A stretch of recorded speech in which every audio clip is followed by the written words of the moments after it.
Yeah, next month will be 6 years. Sometimes you think, oh, it's just around the corner, and other times you think, wow, 6 years, it's been that long. So it's kind of funny how the time hits you.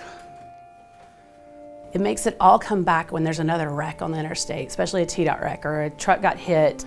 But it makes you relive every bit of that accident over and over again.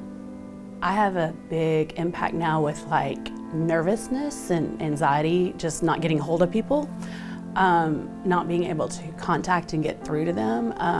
That's definitely left an impact on my life. And if I don't get anybody immediately, I'm like, okay, what's going on? Why are you not answering my calls?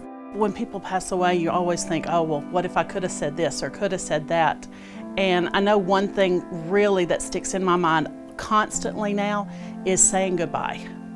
When I am in the presence of somebody and I am leaving, I want to make sure that they know I'm leaving, because you never know when that last goodbye will be your last goodbye.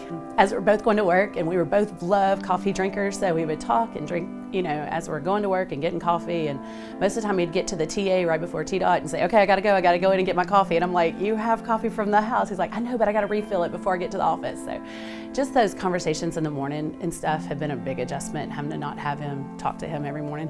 Well, my dad was my hero. He could do so many great things. He was not afraid to try.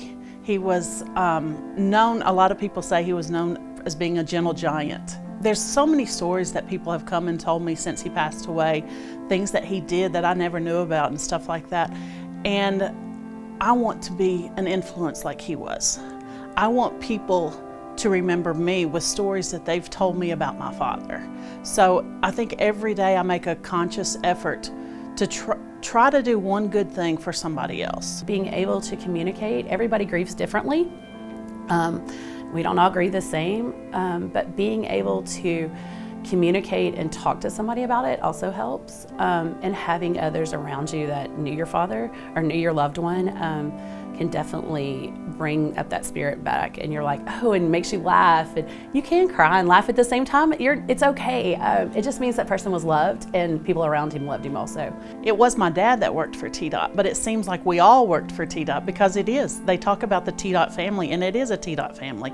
Different occasions, members still text us and say Merry Christmas and thinking of your dad, and when the snowplows come out, nobody could do it like David Younger. So that's neat, that's fun to remember those kind of things.